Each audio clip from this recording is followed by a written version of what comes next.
Hey guys, what's up? I just got this new conditioner in the mail from Amazon and I'm excited to take a look at it, smell it, see what the texture's like. I'm trying out the travel size because I have some upcoming travel, and then if I really like it, I will purchase some more. So I'll also do another video um, after, like I'll do a before and after of using it. But for now, just want to kind of open this up and see what we've got.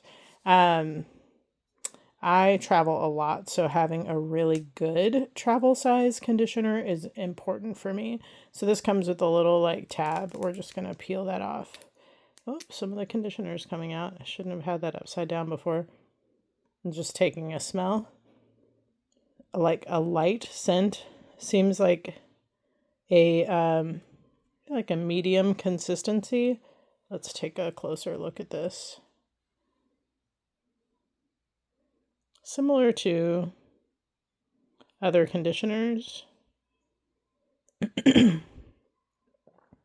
gonna just smell this again. Yeah, a light scent, seems not overbearing at all. So if you are someone who's sensitive to strong smells, this could be a really good option for you. Let me just wipe the rest of this off of here. Okay, there we go. I don't think we're going to have any more coming out of that if I set it down. So yeah, this feels good. It feels like it's probably going to do a great job conditioning, but I'll have to report back on that. But anyways, I really like the scent. I like that it's not overbearing. The consistency of the conditioner seems nice. And yeah, so far so good. Tune in for the next one.